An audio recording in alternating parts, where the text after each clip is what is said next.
up next, I am going to invite Jeida Williams to engage in the conversation. Jeida is actually my goddaughter. I will never forget the day that she was born. Oh my goodness. I tell her all the time she's my firstborn.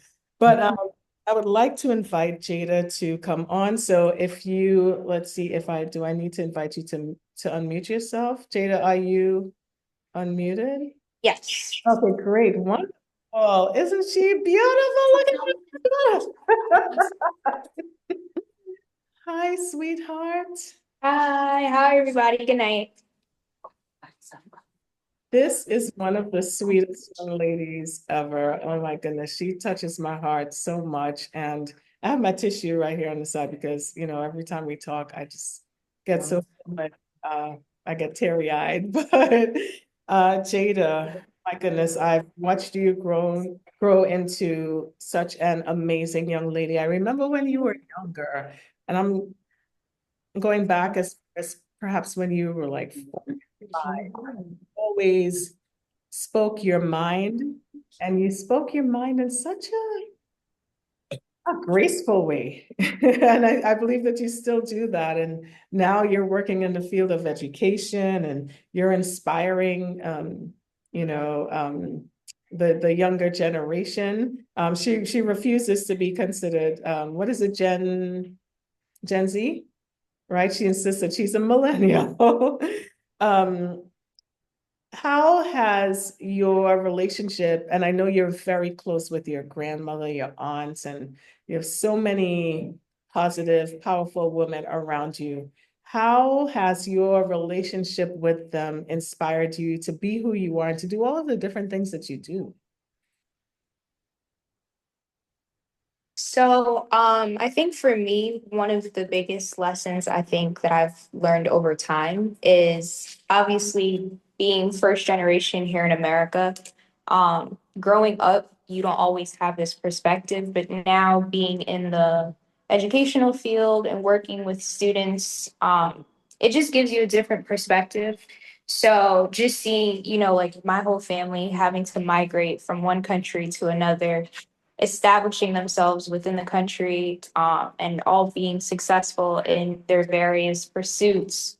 It just gives you like a different perspective as far as what to expect of yourself, but also what they're expecting of you. Because, if I look at my grandmother and then my mom, even my father, even though this is about women, but just seeing all of them and my aunts, my mom's friends, everyone having to migrate and begin this journey of um, establishing themselves within America, it's a tough task. But just seeing how they did it so well, achieved so much, they all have so much to say of themselves. And that's even reflected of myself and my siblings, all of us, whatever field we pursue, just being successful in whatever areas that we're in. Amen. Amen. And I can definitely attest to that. And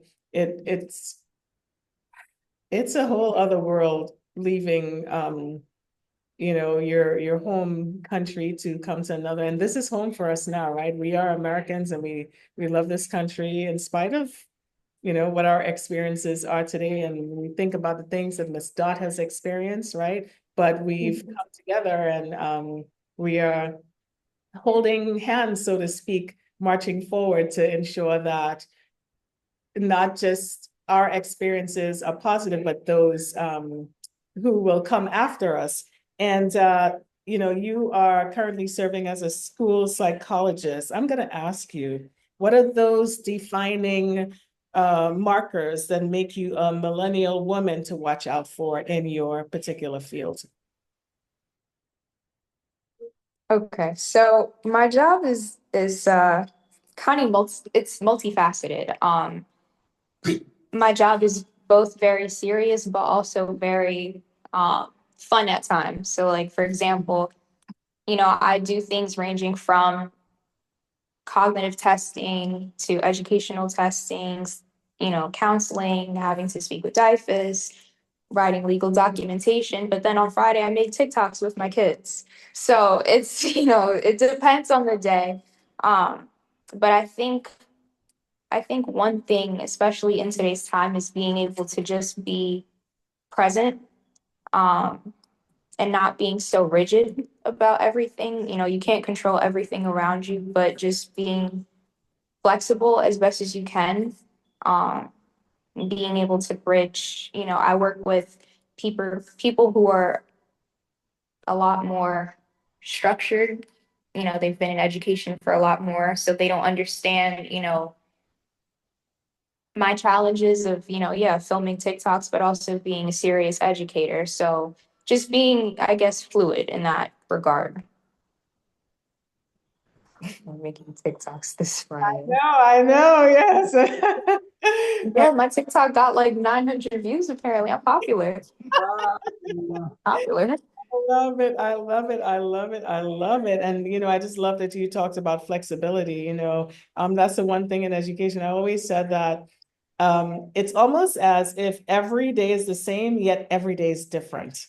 That's the only way that I can describe my experience in education. And I also love that you talked about balance, being able to balance, the serious from the fun and just knowing the when tos and the how tos to ensure that we're doing everything that we can for the kids that we're serving, right?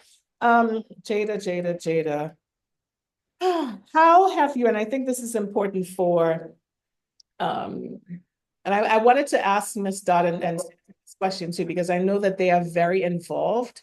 And although they're retired, they are what I like to consider refired, right? So how do you continue to sharpen your skills and your gifts and your talents and abilities, knowing that we're just continuing to progress faster and faster and faster as I can't even say as each year goes by, but as each month and week and the days go by now, right? How do you continue to sharpen your skills and stay up to date with everything? I think I look at my mom a lot. She's never, as wise as my mom is, she's never been someone who's like, okay, I've arrived, I know it all. She's always learning, she's always teaching herself, she's always, just bettering herself. So I think I picked that up from my mom, to be someone who's always a student in life and not just a teacher. We have teaching moments, but I think it's important to remain a student, so that regardless of whatever field and area that you're in, you can always learn and glean from others. I think developing this like I know it all type mindset actually pushes people away instead of them coming to you. So I can learn from, the 14-year-olds that I work with, and I can also learn from, my grandma. I can learn from anybody. So just remaining humble. My degrees and my accolades and all of that, that doesn't mean much to me, because you can have degrees and titles and still not be a good person. So having, all these degrees and, all of these things that I've acquired over time, that's just a very small part, because that won't get me very far in life if I don't have other things to contribute to that. Well said. I'm not even going to paraphrase anything. And of course, this is the one question I'm going to ask everyone else. So those of you who are still yet to come, you know that you have to answer this one, right? In one word, your wish, your wish for the world, your wish, that one wish that you can have, but in one word. Um, Understanding, for people to be more understanding. I think if people are a little bit more understanding, they would be teachable, they would be more humble, they would see things from a different perspective. Life is not always black and white. There are definitely some gray areas, but having some understanding would definitely help.